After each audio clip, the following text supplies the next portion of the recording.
Yeah, 2 o'clock meeting. Well, ladies and gentlemen, I believe we're ready to start. This is July the 18th of 2023, and we'll start this meeting with the Southmost Regional Water Authority, and we're now in session. We do have a quorum and public comments. No comments today, thank you.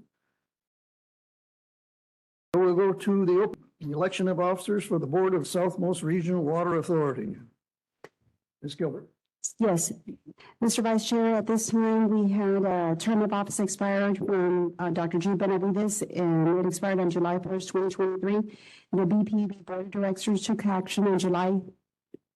You didn't get your microphone fixed, did you? Oh, it's still not, sorry. It still doesn't work right. Okay, so I don't know what to do. Is that better? Closer? A little better, yes. Thank you. No problem. So, starting with that is that we had board members expires term on July the 1st on 2023. And on July 10th, 2023, the board of directors took action to appoint, Dr. Holman. So at this time, we have Dr. Holman as the SRWA representative for BPB.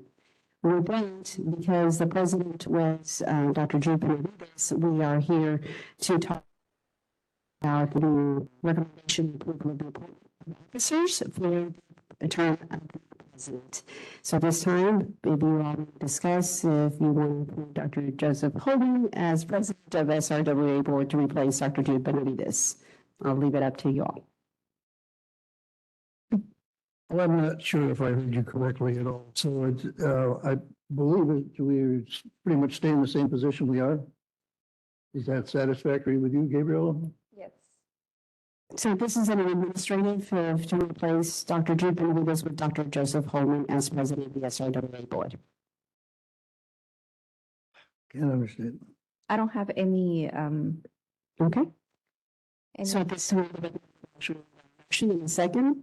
okay. I'll make a motion to appoint Miss Dr. Joseph Holman as a president. I'll second that. Okay. And Dr. Joseph Holman, as president, and so now you can. It makes it easier, Jude liked doing doctor, so we can just do doctor, or not. Okay, so, I think I'm going to have to do the next number 2. okay, Because you weren't here for that. okay. We'll move on to number 2, the consideration and possible action on the approval of the June 5th, 2023 board meeting minutes.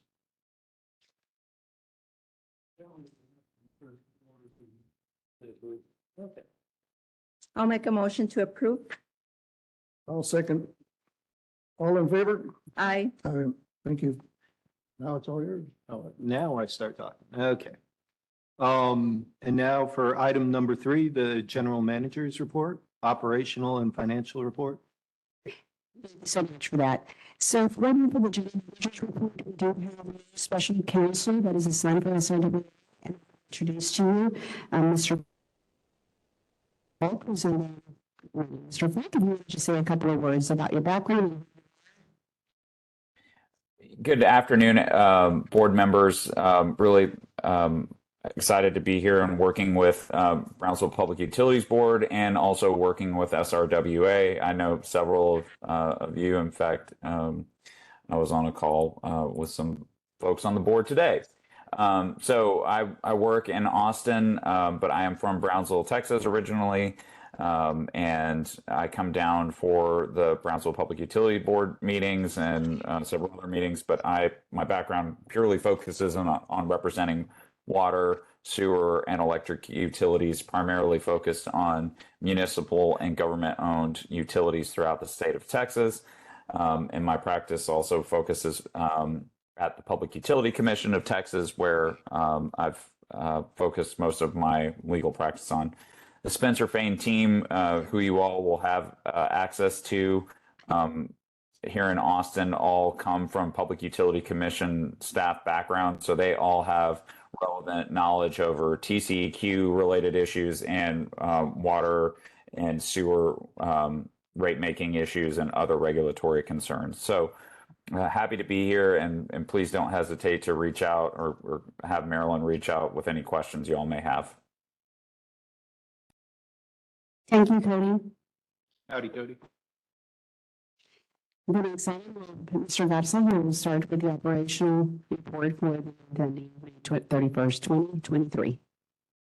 Mr. President, members of the board, my name is Jose Armando Garza, and I'll be presenting the production and distribution report for the month ended May 31st, 2023. This report you're going to find attached to your board binder. And I'm going to start on column C. This is the SRWA total distribution. The year-to-date distribution is 1,678.835 million gallons. That's for a daily average of 6.909 million gallons per day. Under column F, we have the distribution for Brownsville PUV, and that's at 1,480.666 million gallons for a daily average of 6.093 million gallons per day.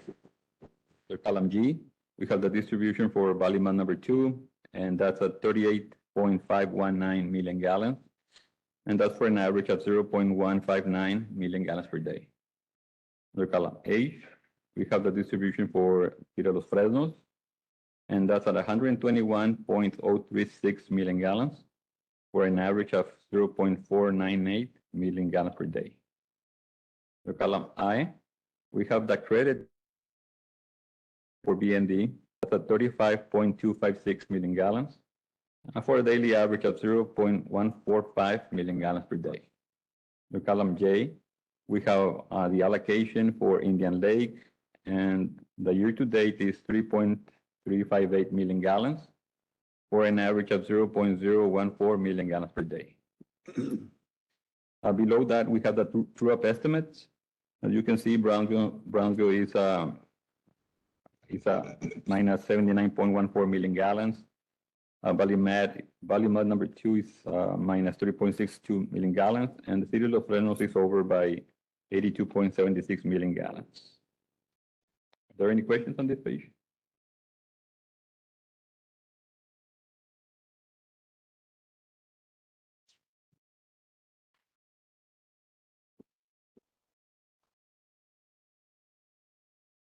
Okay, I'm going to continue to the next page. And this is the production and distribution for the month of May 2023. And I'm going to start on the third column from the left. That's production plus blend water. And the total production, it was 217.107 million gallons for an average of 7.003 million gallons per day. On the column to the far right, we have the total water distributed out of the plant, and that was 216.044 million gallons, or an average of 6.969 million gallons per day. Below that, we have the chemical consumption for the month of May, and for the chemical, it was $97,152.42. And below that, we have the electrical consumption, and that was at $128,652.46.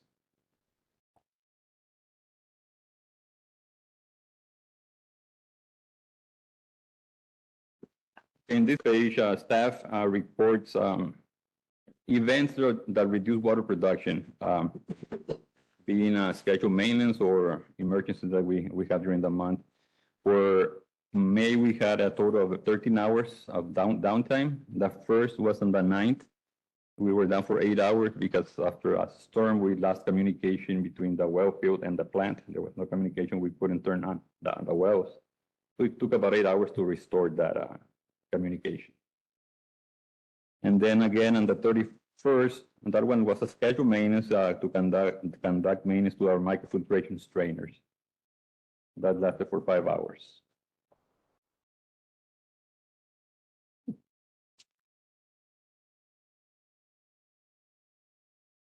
In this chart, we're basically comparing water production and distribution for fiscal years 2022 and fiscal years 2023.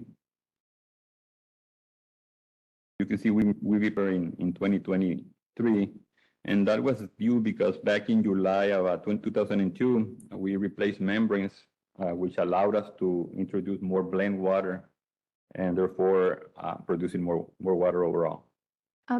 Now that you're talking about the membranes, did that issue was fixed? Because I know that you were gonna send some members because they were not Correct. the quality from the previous one, so we Yes. never received a report of if the issue was resolved or what happened with that. Yes, initially the issue was that initially when we installed the new membranes about a year ago or more than a year ago, we saw that they were that the TDS, the level of TDS or what was increasing too rapidly according to what we're supposed to be seeing. And we identified that the membranes were being oxidized by excess chlorine in front of the membrane. Since then, the amount of chlorine dioxide that we add before the membranes, and that kind of stabilized the trend that we were seeing as going up as far as the TDS. Okay, so it was because the membrane was done with different material than the previous one, or No, it was the chemicals that we're using It differently? was the same material, but we were adding higher dose of chlorine dioxide in front of the membrane in order to remove more manganese out of the water with the microfiltration process. The microfiltration process is ahead of the RO. And now, by us reducing the chlorine dioxide, we're not removing as much manganese with a microfiltration, which is a pretreatment, but we are removing it with the RO. With the other one, with the other process? Right. And that was not done before with the previous membranes? It was done, yes, and we saw the life expectancy of the last membranes kind of was reduced. Like the average is like 8 years. We were actually reducing like to 4, and then we found the issue. Okay. And we corrected it. Okay, thank you. Ignorant question here. Why is the actual production different from the actual distribution? In some cases significant. Yeah, that's a good question. A lot of that, like for example, is like a million difference, right? We have a 7.5 million gallon storage tank, and that storage tank sometimes it varies in level. So that a million gallons difference might be in the storage tank, within the storage tank. Okay. Can you repeat that? I'm sorry?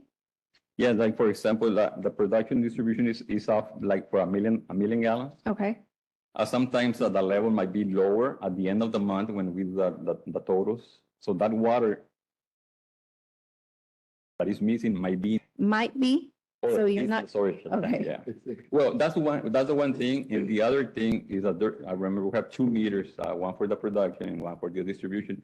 It's very hard for those 2 meters to be 100% accurate. So there's also some There's always plus or a minus difference? 5% discrepancy in there. Okay, interesting. And so, you know, that was just the storage tank. You would assume that you would have Right. oscillations, Right. you know, both higher and lower, but yeah, the difference in the meters makes a lot of sense. Okay. Yeah.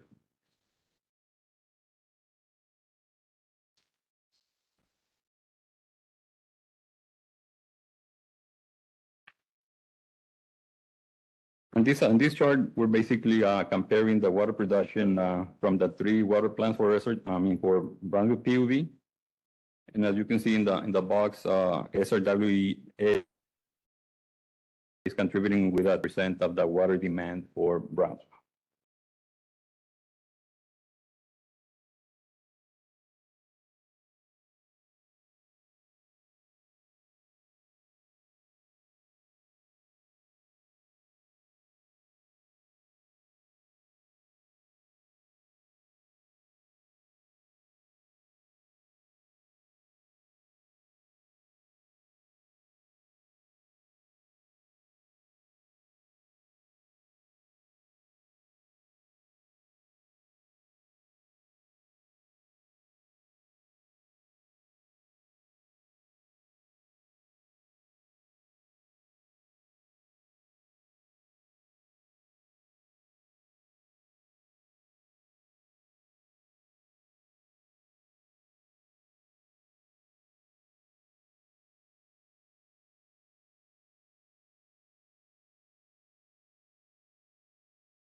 to bring it up to like 700, 800 TDS leaving the plant.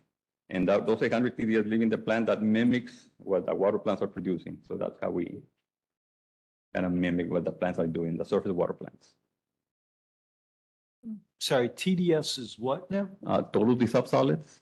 Okay, got it.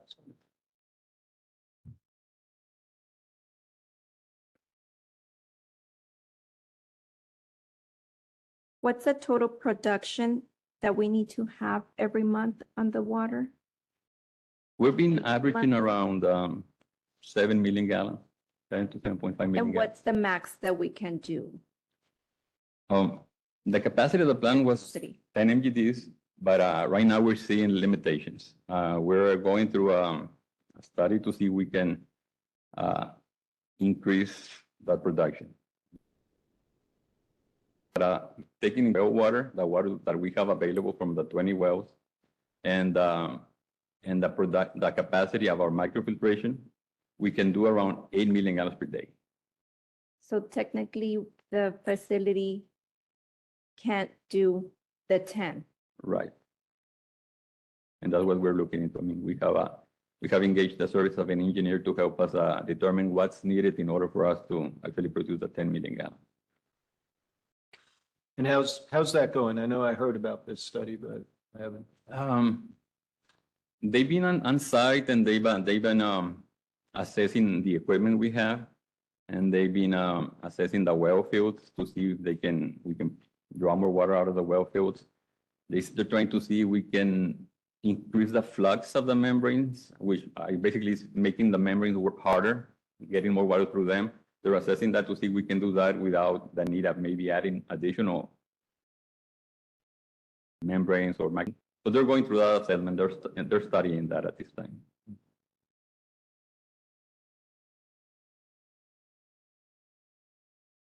Any other questions? Not for me. Thank you. Very well. Thank you. Thank you very much. So we're moving on to the financial report, Ms. Franklin. Good afternoon, Mr. President, members of the board. My name is Joy Rangel, and I am the finance manager here at PUB, and I will be reporting the Southmost Regional Water Authority financial performance for the month ended May 31st, 2023.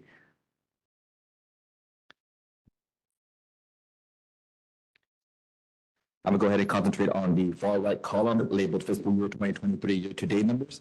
Starting off on row number 3, total operating revenues were $5,393,905. To that, we're going to go ahead and subtract out total operating expenses of $3,373,006, giving us operating income of $2,020,179. On to the next page. We're going to go ahead and subtract out our net operating expenses of $126,022, giving us a change in net position of $1,894,157. We add that to the net position at the beginning of the year of $20,265,360, giving us a net position for the end of the period of $22,159,517. And then we do have supplemental information on the next 2 documents that list out how we came up with those expenses. Is there any questions on the financial performance? Thank you. Thank you. Thank you.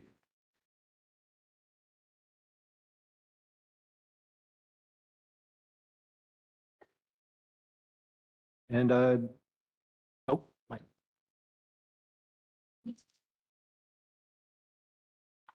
What's this, the next action? This is the next time. Okay, so. That concludes the general manager's report. Well, thank you. So now it's for consideration and possible action of a resolution amending designation of certain officers and employees as authorized signatures to drafts down on accounts of SRWA at the Wells Fargo Bank. Yeah, Mike. so good afternoon, Mr. President, members of the board. So we are updating the authorized signers for the Wells Fargo bank accounts. We're adding Mr. Joseph Holman as a new president, replacing Jude Benavides, and we're keeping the other authorized signers being the general manager and CEO, the chief financial officer, and the accounting and treasury manager. So at this time, staff recommends approval of the resolution amending designation of certain officers and employees as authorized signatories to drafts drawn on accounts of SRWA at the Wells Fargo Bank. So move. Second. Oh, second. All in favor? Aye. Aye. Thank you.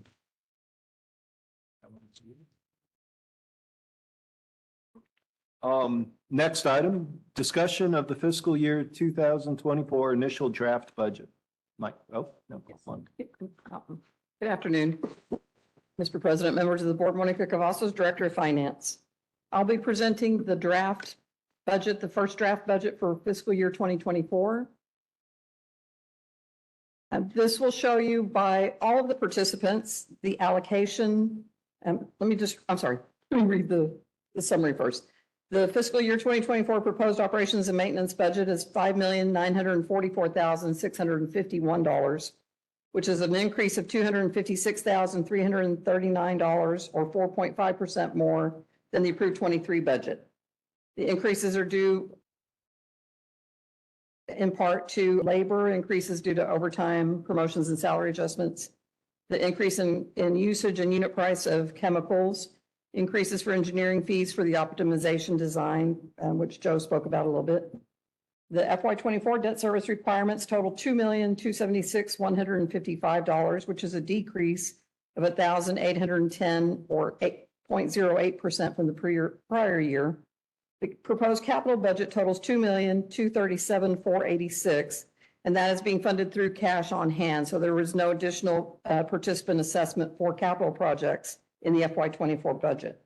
So the O&M debt service and proposed capital budget total brings the total budget to $8,220,806, or a net increase over the FY23 budget of 1.91%. So I'll go through the details with you. This first page shows you by participant their allocation of the total. The 2024 debt service, you see the decrease of $1,810. The proposed O&M budget, the increase there of $256,339 or 4.51%. Again, the CIP, there's no additional assessments for this fiscal year from the participants. All of the plan is being covered through cash on hand. And then the total proposed allocation, the new budget for 2024, the proposed budget of $8,220,806 is an increase of $154,234 or 1.91% over the 23 budget. The following pages 2 through 8 are summaries by each participant, showing all of the categories described before, but by participant. We then get to page 8. Page 8 shows some of the highlights of the major changes in the O&M accounts. Some of the increases and decreases, you see changes primarily in the chemicals, has impacted the budget for the chemicals. Also the increased overhead labor, that's primarily because of the the market study that was done, and increases to overtime as well. And then you see the additional accounts, other adjustments to those accounts. Can you talk a little bit about the overtime? Are we seeing an increased use of overtime? Are we understaffed or? Part of the increase is because the overtime is now at a higher rate. Okay. Because of the adjustments. The market study, the market study that was done, the salaries were adjusted for all employees during fiscal year 23. So now everybody, the hours maybe stayed the same, but the per hour rate has gone up, and so that increased the cost. Okay. And you'll see a little bit more of the details in the subsequent slide. The next two details by O&M accounts, and so that's very, very detailed information if you want to look at a particular account. If you have any questions on any of the specifics, any of the changes, it shows you the budget, it shows you the year-to-date numbers, the projections for the end of the year, and then what's being proposed for the next fiscal year. And so that's additional detail if you have any questions on that. We then get into this is the overhead piece of it for the labor. And so you do see the major adjustment was in the wages. The overtime was a very minor increase, but again, based on the increases in the wages and benefits, the increased wages. So you see that increase from 852,557 to 970,383, or it's an increase of 117,826, or variance of 13.82%. We did see increases on the benefits as well. This current year was 28.05. We're estimating 28.9, and we will actually be adjusting that down a little bit for the second draft that we bring you all, the final draft next month. But we did see some increases to TMR and TML on retirements and on the pensions and that. But that will decrease a little bit in the next draft. And then the last section of the budget is the capital projects, the capital plan. It totals $2,574,467. And again, that is paid with cash on hand. So there is no additional assessments to the members for this fiscal year for capital. So those are all the details on the budget. Again, this is for discussion only. This is the first draft. We will be coming back to you all in August for approval of the final draft of the budget. So if you have any questions on the budget between now and then, any details that you'd like to ask us about, questions, if you have any questions right now. Anybody? No, I have. Okay. So there is no action required on this until next month. Thank you. Thank you. Thank you very much. Thank you. Okay, on to the next item. Here we go. Discussion and presentation on the SRWA operational audit follow-up conducted by Internal Audit Department. Yes, good afternoon, Mr. President, members of the board. Melida Pinales, Director of Internal Audit, and I'd like to introduce my staff.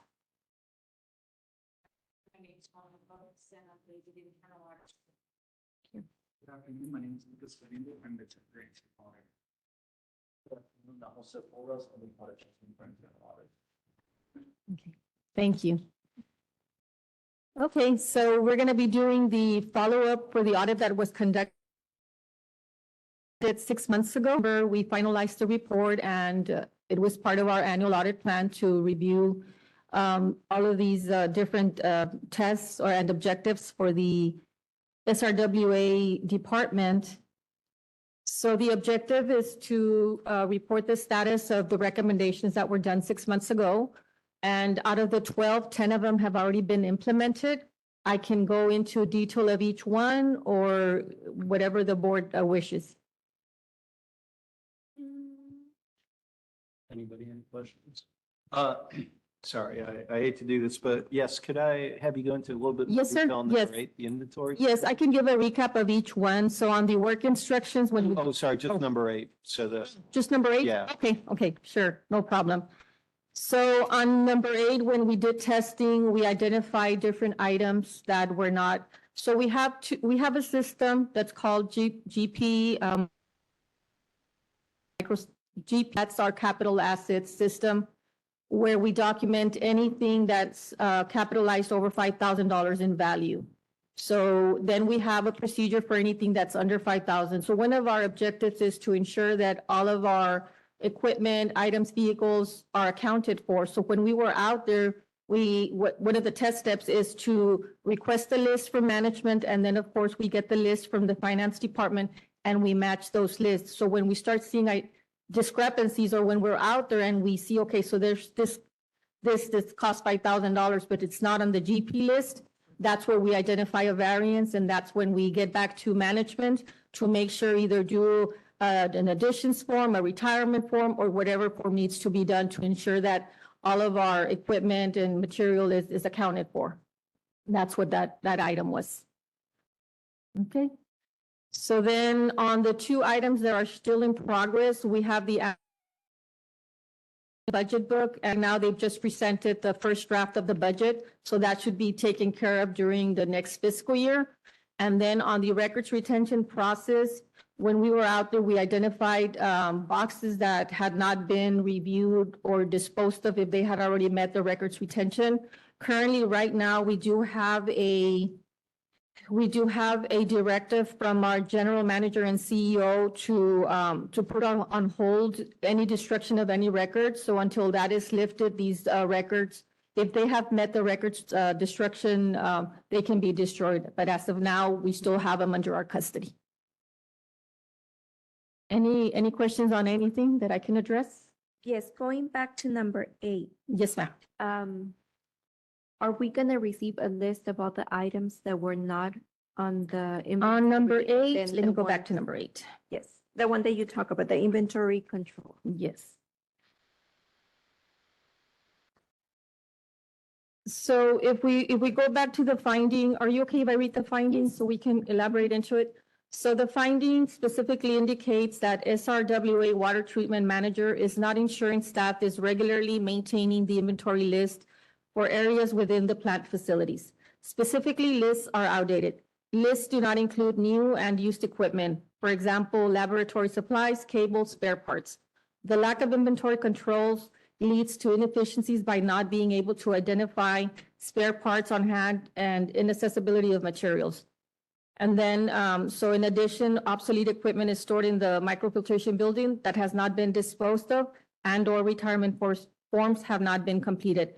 And then further, there is no control in place to ensure chemicals for the laboratory analysis processes are adequately stocked and are not expired. A logbook used for traceability to the purchased chemical stock does not exist. Quantity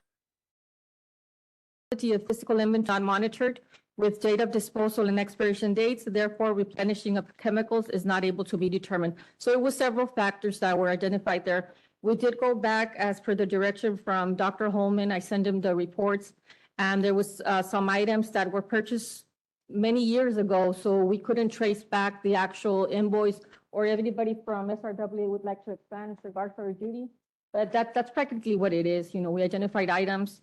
So right now, PUB is in the process of the biannual inventory. So what that means is that our finance department sends out a list of all the departments. For example, I'll receive a list and say, okay, Melida, these are the items under your custody that have a value of over $5,000. Is this list accurate or does it need to be updated? So we do that on a biannual, and then that's the time to fix and identify, you know what, this doesn't belong to me, or trace it back, or see whatever needs to be done.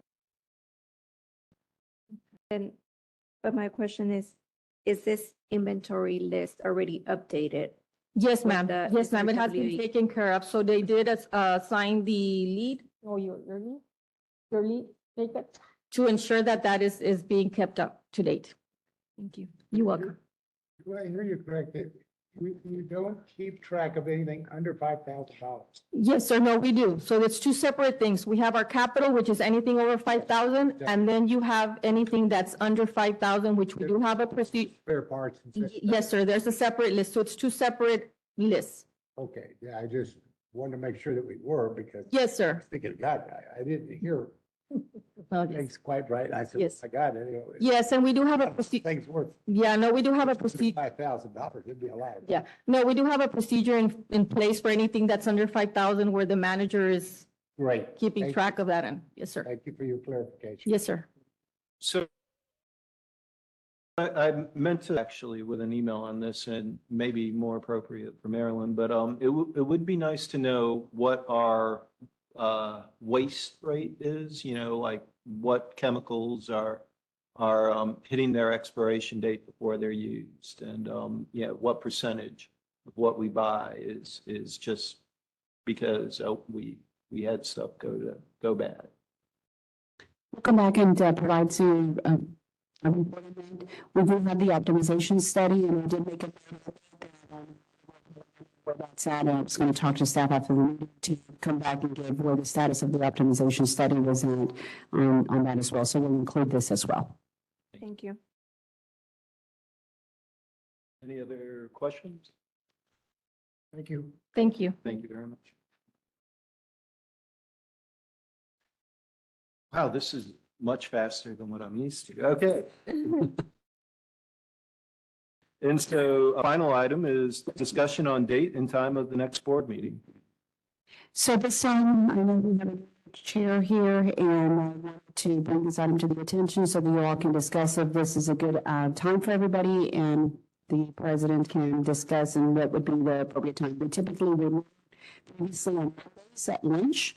And so I'm not sure if this is just a one-time deal and we resume the regular schedule. So this is for y'all to kind of let us know this is the right time, continue, or any accommodations we need to do. What works best? I'll meet whenever you want to meet.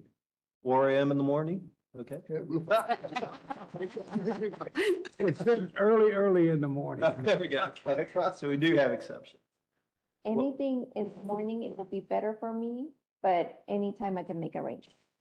Okay, so we should try to aim for noon on a Monday then seems to, Generally, that's the way it's the way it is. Okay. One of our what works, so. Just want to say, if you go into your packets, you do have a list. The next meeting will be on August the 7th. And subsequently, instead of meeting I would limit it because of the date, that meeting is September 11th and then October 2nd. So if there's any conflicts on the schedule, let us know and then talk to the chair and or the president to be able to accommodate. So for now, the next meeting is scheduled for August the 7th. Yes. Yes. Okay. September the 11th. No, yes. Do we have to make a motion? Do we need to? Now we move to adjourn. Okay, that did not need a motion, right? Yes. Okay, so, does anybody want to make a motion to I adjourn? move that we adjourn. No, we have to approve the date of meeting. No, we already did. We did? Surely, Marilyn just did. Well, did we need No, to? we have to vote on it. No, It's just a discussion. Do you, it's I just don't a think that's discussion any- item. It's just It's, Yeah. the board, yeah. August 7th. Oh, August the 7th. Yeah. August 7 at 12. Okay, clear? Yep. Then I You move could we meet adjourn. more often. I'll second that motion. There we go. All in favor? Okay, Aye. all in favor? thank you. Meeting adjourned. Thank you. Thank you. That's fine. And thanks for telling me about the 7th because I'll not have it on my calendar.